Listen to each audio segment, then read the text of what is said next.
Hola, ¿qué tal familia, amigos? Una vez más les doy la bienvenida a este canal. Pastor Ricardo González Velandia, complacido, muy agradecido con papá por este privilegio enorme que tengo de compartir sus verdades contigo. Así es de que de una vez vamos a orar, a pedirle a Él que nos enseñe y que su Espíritu Santo coloque esa verdad en nuestro corazón. Padre, te damos gracias por esta mañana, por este primer domingo de este mes de abril. Dios, no nos cansamos de darte gracias por tu inmenso amor y fidelidad para con cada uno de nosotros.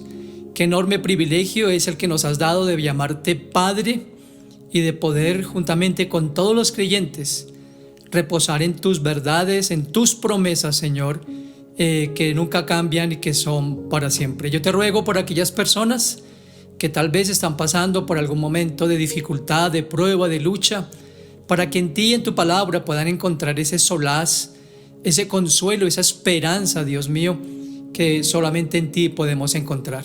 Te rogamos, Dios mío, para que este medio pueda funcionar bien, que no tengamos ningún tipo de dificultad técnica y que podamos, Dios mío, gozarnos en la verdad de tu palabra. Gracias porque eres tú quien nos capacita, es tu Espíritu Santo el que nos ayuda a entender tu palabra y asimismo ponerla por obra. Te lo pido y te doy gracias en el nombre de Cristo, nuestro Señor y Salvador. Amén y amén.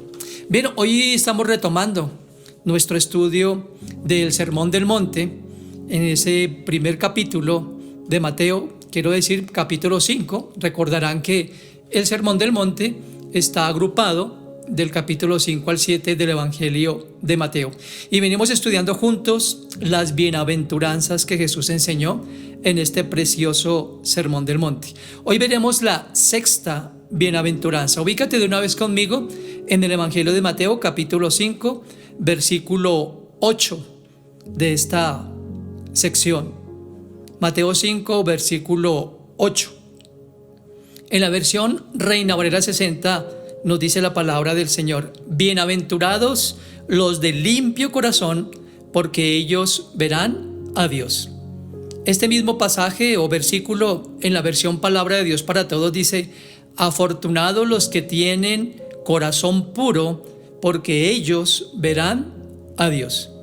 Y en la Nueva Versión Internacional: dichosos los de corazón limpio, porque ellos verán a Dios. La inclinación que hay en el corazón del hombre bajo el pecado no solo es diferente, sino opuesta a la limpieza de corazón de esta bienaventuranza. Quiero compartir con ustedes en esta enseñanza tres aspectos de esta bienaventuranza. Lo primero que necesitamos recordar y entender es que la impureza del corazón es la causa de la ceguera espiritual. Las escrituras desde Génesis nos dicen que el corazón que ha sido permeado por el pecado está corrompido, afectando nuestros pensamientos, nuestras emociones y desde luego nuestra voluntad. Eso fue lo que ocurrió en Edén, cuando el hombre y la mujer dejaron de ser puros ante los ojos de Dios, cuando su corazón conoció el mal, como dice Génesis, ya no podían comprender ni estar alineados con la voluntad de Dios y mucho menos tener comunión con el Señor. El corazón, según describe Jesús en el mismo Evangelio de Mateo, acompáñame al capítulo 15 de Mateo, a los versos 18 y 19, lo que dijo Jesús acerca de esto que estamos hablando. Mateo 15, 18 y 19. Por si acaso te recuerdo que los textos los estoy leyendo en la traducción Palabra de Dios para Todos. Jesús dijo: lo que sale de la boca viene del interior del hombre, y eso es lo que lo hace impuro, porque del interior del hombre salen los malos pensamientos, los asesinatos, el adulterio, la inmoralidad sexual, los robos, las mentiras y los insultos.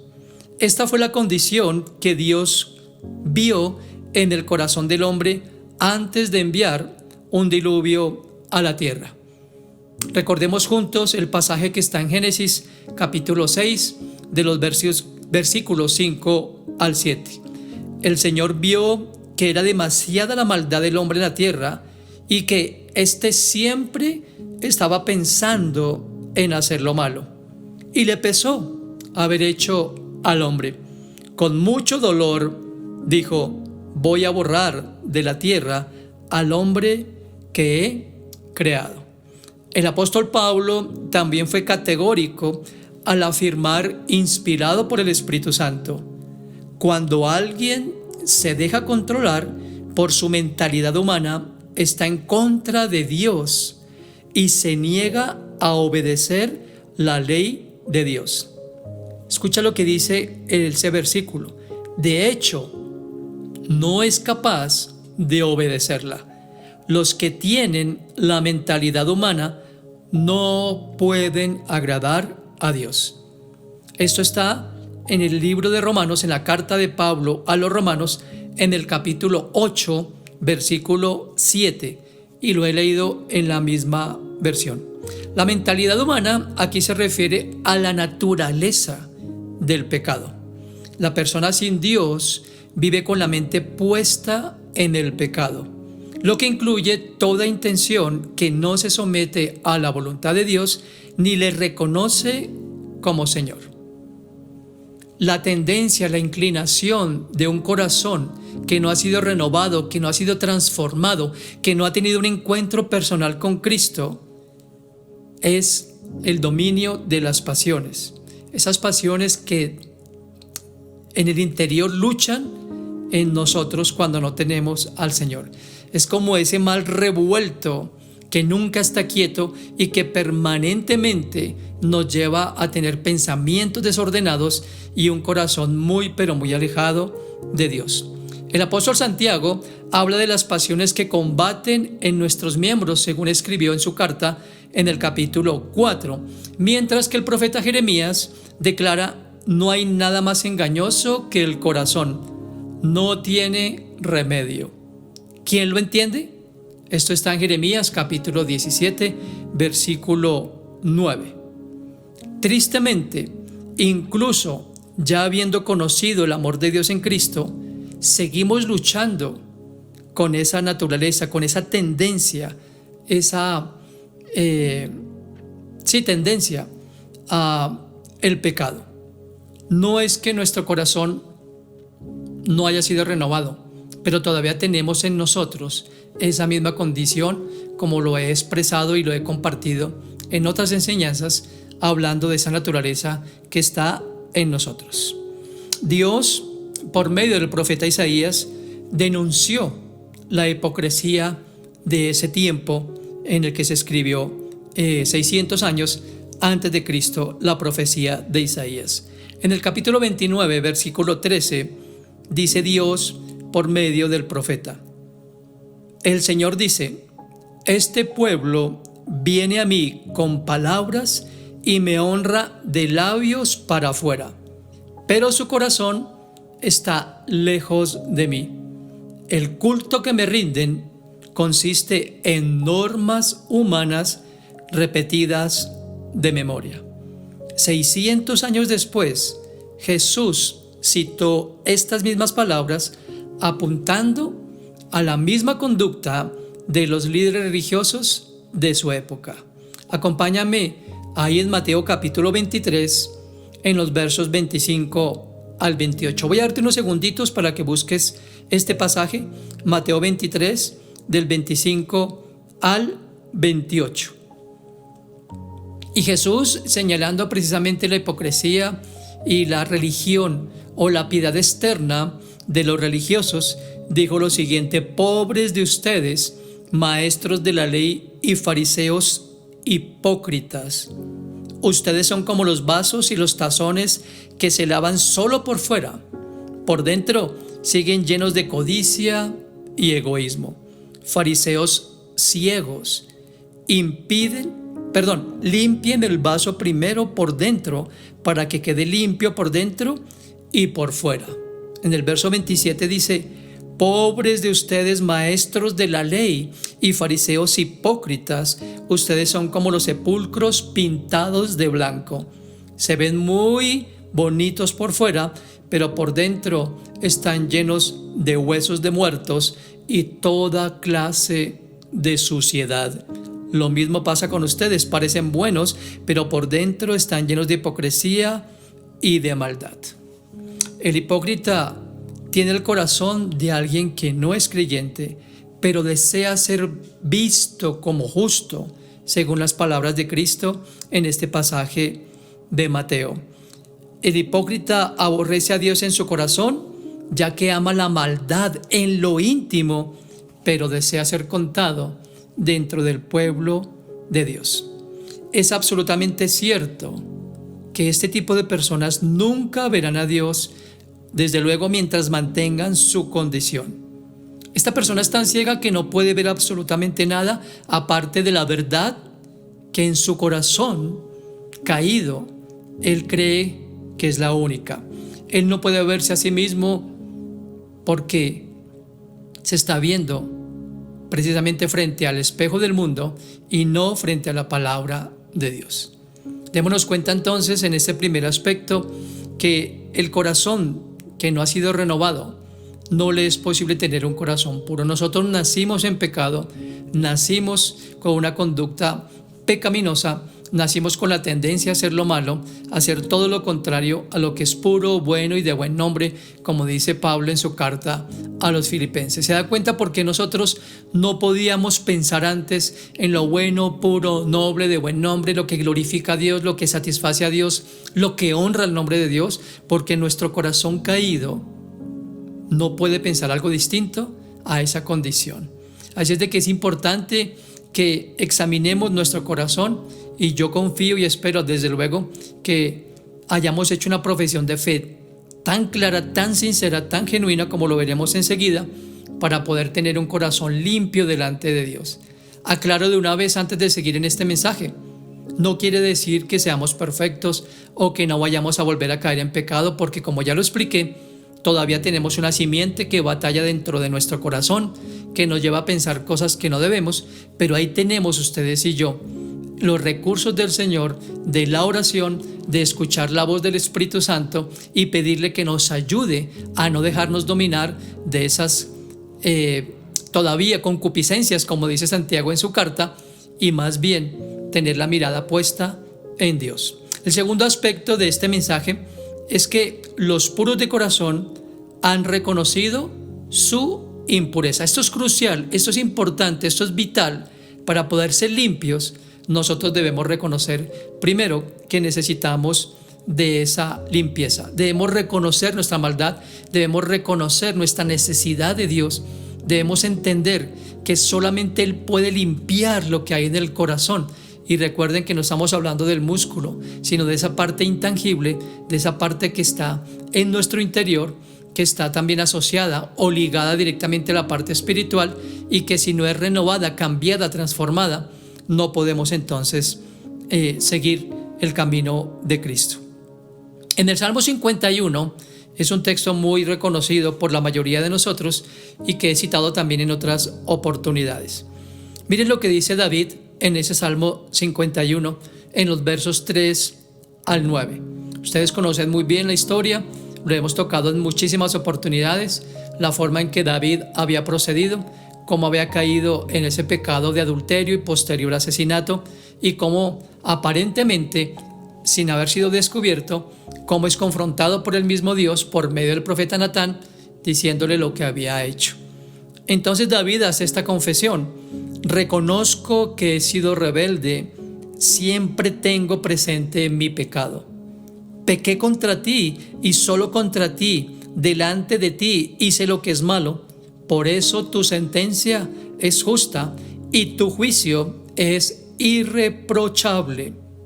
Yo nací culpable, dice David en este versículo 5 del Salmo 51. Mi madre me concibió pecador. Tú amas la verdad acerca de lo que se oculta y quieres que yo sea sabio. Mira esta palabra, en lo íntimo. Esta fue una confesión directamente a Dios.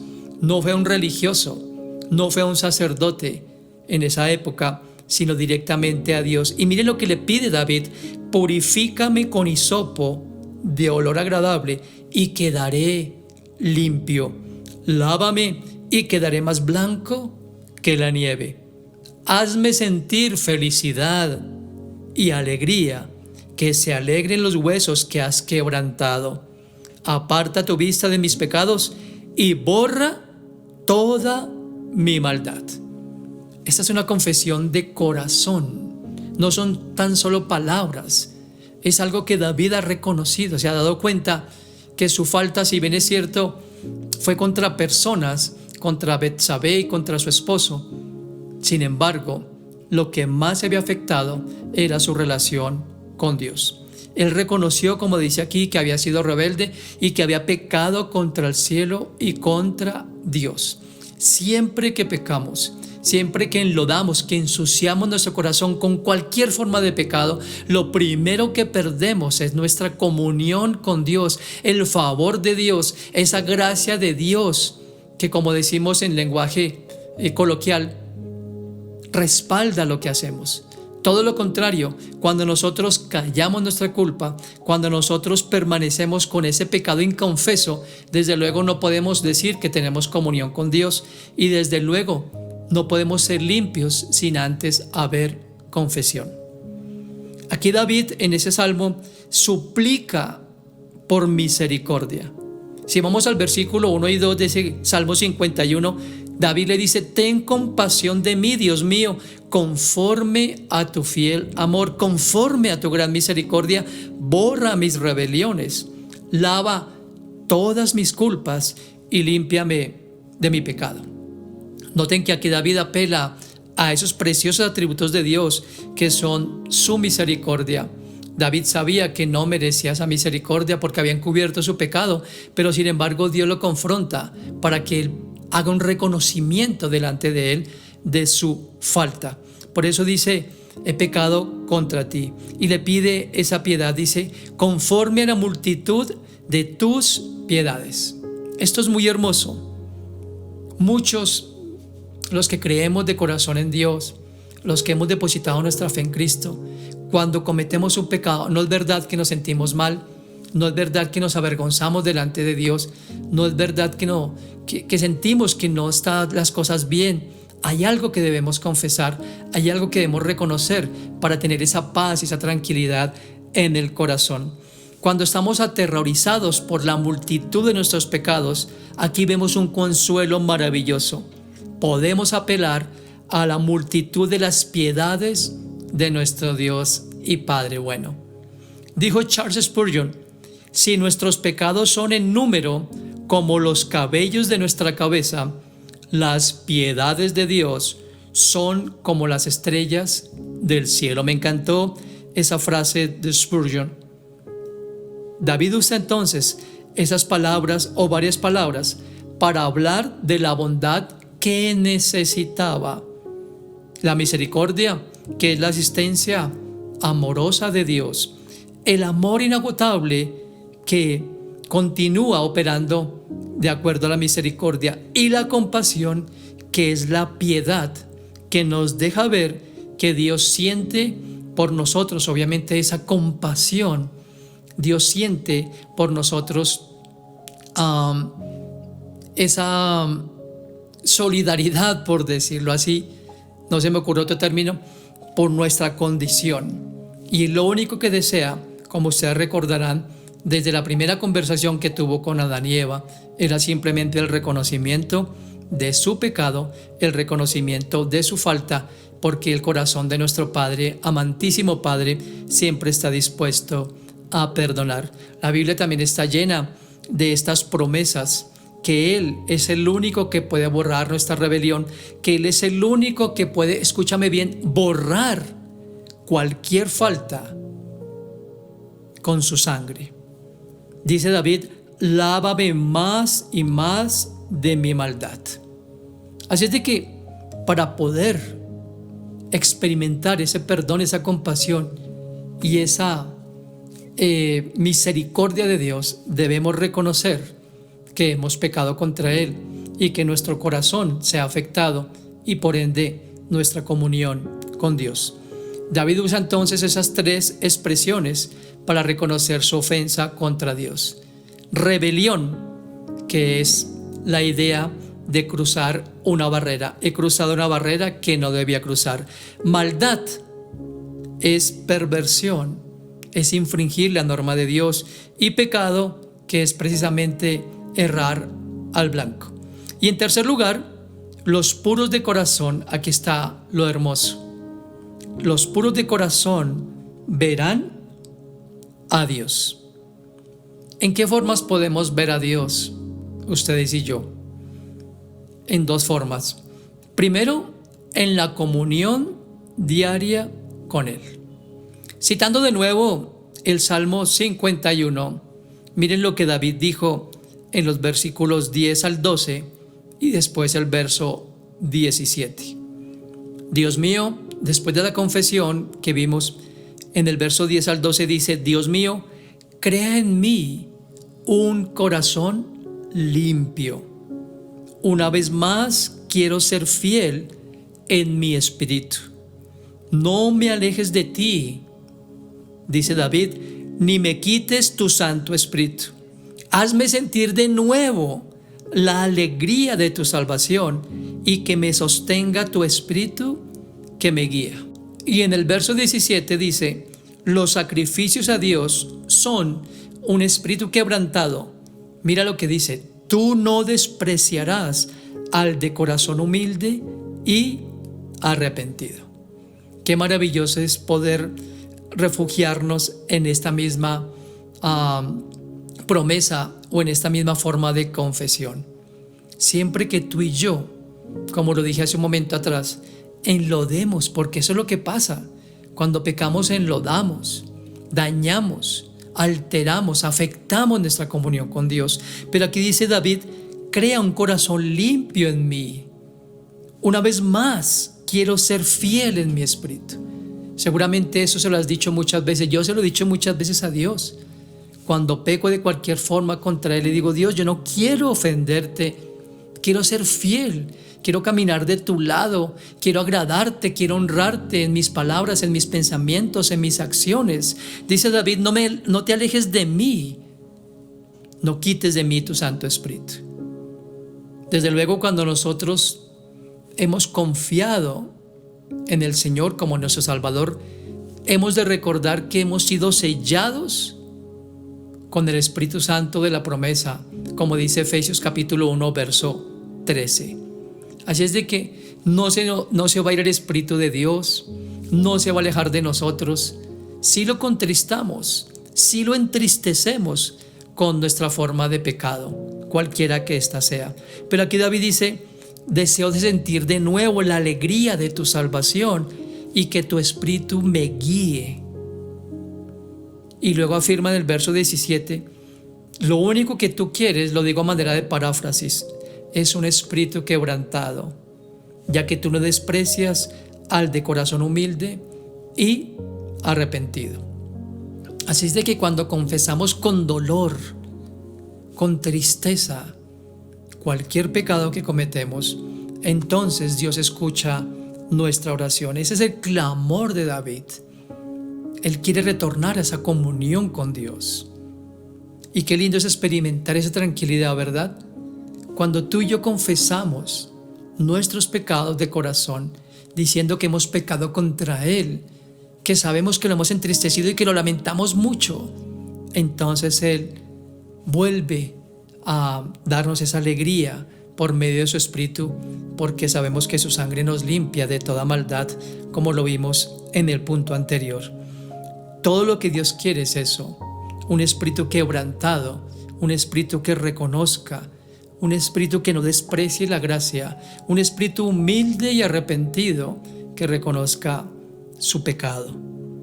¿Y cómo veremos a Dios ahora sí? Permanentemente en la eternidad. Esa es la promesa que Dios nos ha hecho en la persona de Jesucristo. Nuestra redención, como lo compartí hace un par de semanas en el mensaje de la muerte de Cristo, nuestra redención nos asegura el perdón de los pecados, pero la resurrección de Cristo, como lo compartía en la semana anterior, nos asegura que estaremos con Él eternamente.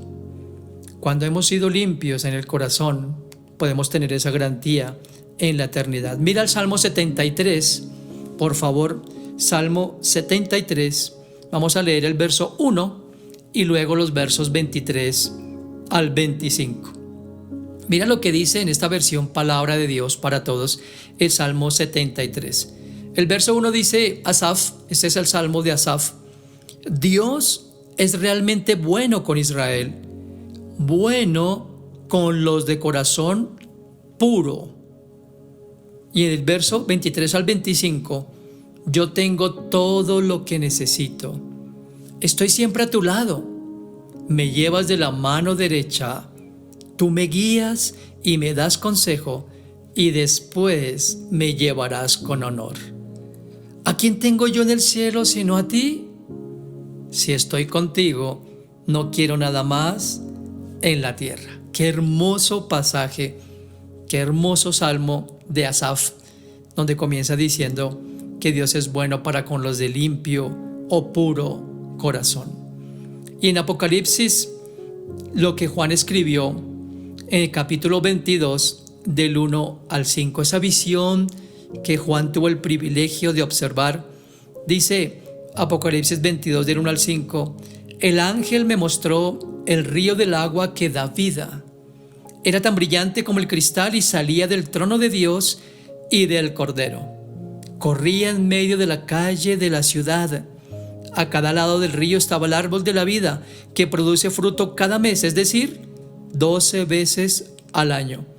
Sus hojas se usan para sanar a todas las naciones. Mira el versículo 3. No habrá en la ciudad nada que Dios considere inaceptable. Allí estará el trono de Dios y del Cordero, y los que sirven a Dios lo adorarán. El versículo 4, por favor, subráyalo, aquí lo tengo subrayado y con negrilla.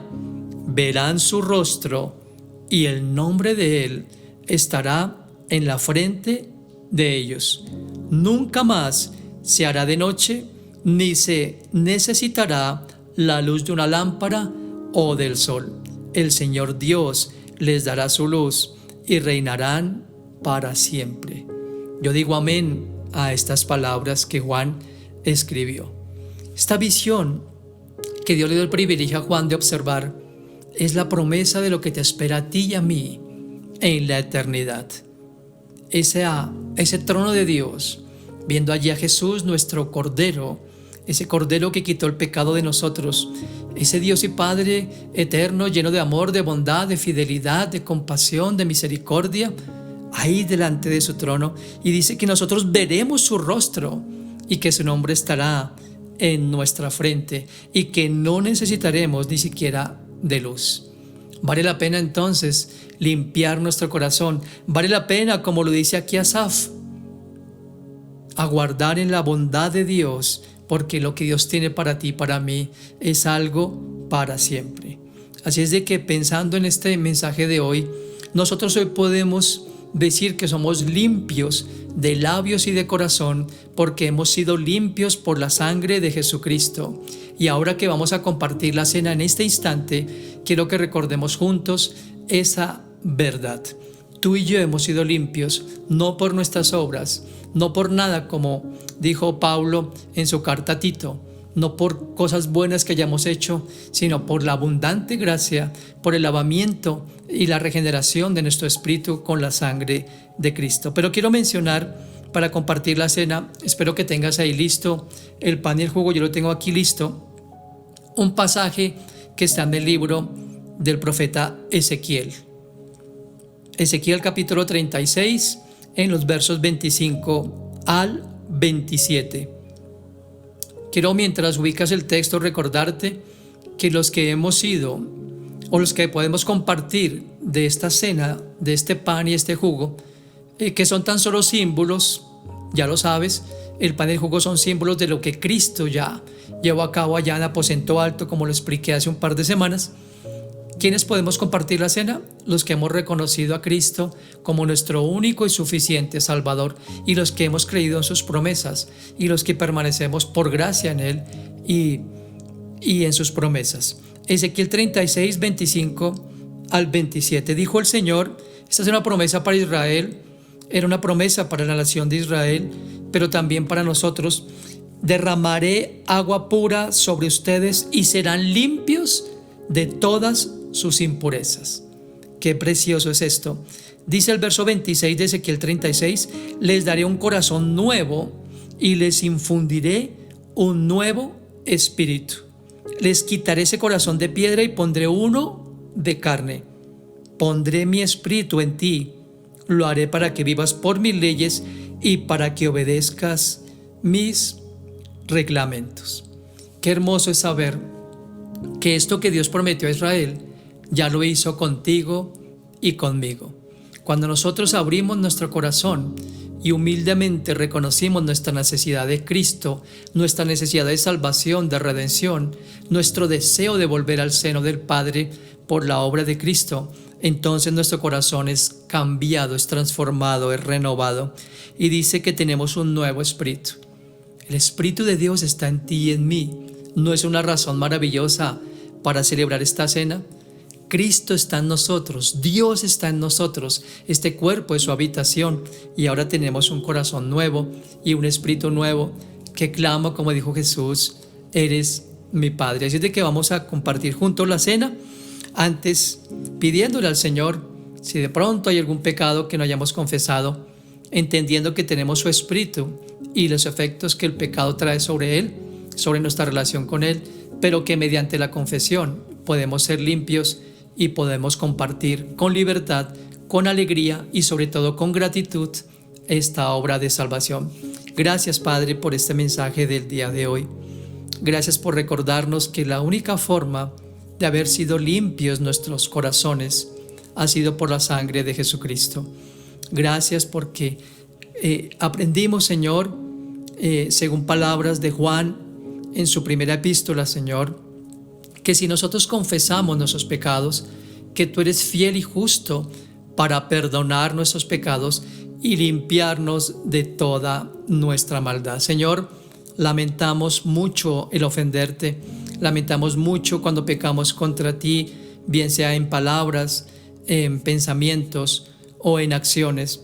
Perdónanos, Señor, porque sabemos que eso entristece tu corazón, sabemos que eso no permite que tengamos una buena comunión contigo, pero también creemos que el sacrificio de Jesús es suficiente y que la confesión de corazón nos limpia de toda maldad, como dice ese texto de primera de Juan 1:9 y como lo citamos aquí en esta profecía de Ezequiel. Gracias, Señor, porque tú nos has hecho limpios y puros por gracia y misericordia. Gracias porque hoy nos ves en esa condición. Y gracias porque nos has dejado ese precioso recurso de la confesión para perdonar nuestros pecados, limpiarnos de nuestra maldad y poder permanecer en esa comunión. Gracias porque nos espera algo glorioso en el cielo, Señor. Gracias porque podemos confiar en que te veremos, Señor, para estar contigo eternamente. Queremos compartir hoy esta cena, Señor, en profunda gratitud por lo que tu Hijo amado, nuestro Señor Jesucristo, hizo por nosotros. En Cristo nuestro Señor. Amén y amén. Bien, todos sabemos la forma de compartir estos elementos.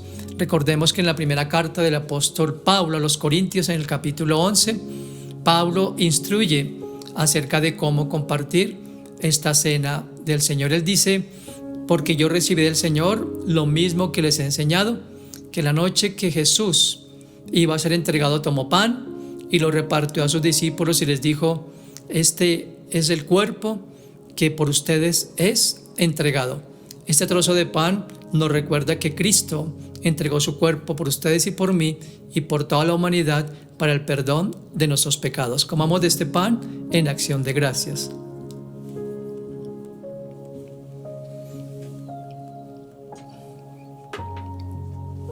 En ese mismo capítulo 11 de la primera carta a los Corintios, dice que también tomó la copa después de haber cenado diciendo: esta copa representa el nuevo pacto en mi sangre, y que cada vez que tomemos de ella, la muerte de Cristo anunciamos hasta que Él regrese.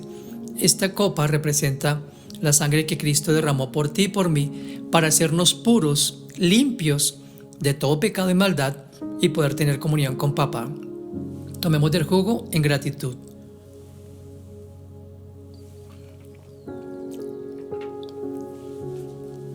Gracias, Señor, por tu obra en la cruz.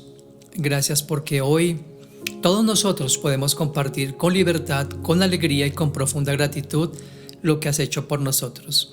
Gracias, gracias, gracias por limpiar toda nuestra maldad y porque hoy podemos acercarnos a ti con libertad y con la seguridad de que ya hemos sido limpios. Ayúdanos a permanecer en la fe, Señor Dios, hasta que llegue el glorioso momento de encontrarnos contigo en las nubes. Ayúdanos también a anunciar a aquellos que no conocen estas verdades eternas para que guarden la misma esperanza que hoy tenemos nosotros en nuestro corazón. En el nombre de Jesús, amén y amén. Bien, espero que tengas un resto de día muy bendecido. Recuerda, esta semana seguimos con nuestro grupo de estudio. Recuerda también, aquí están las direcciones de nuestros perfiles en Instagram, en Facebook, para que nos sigas, para que, por favor, ayúdanos a divulgar, a difundir estos mensajes, no solamente de este canal de YouTube, sino también de los otros perfiles en nuestras redes sociales. El único deseo que tenemos es que todos podamos crecer en ese conocimiento de papá. Te enviamos un fuerte abrazo, mi esposa Pili y yo, deseando con todo nuestro corazón que la paz de Dios continúe guardando tu corazón y tus pensamientos en Cristo. Nos vemos esta semana en los estudios y miércoles 7 p.m. en el tiempo de oración. Escríbeme aquí cualquier comentario aquí en este perfil de YouTube, que con mucho gusto resolveré tus inquietudes y hasta una próxima oportunidad. Bendiciones.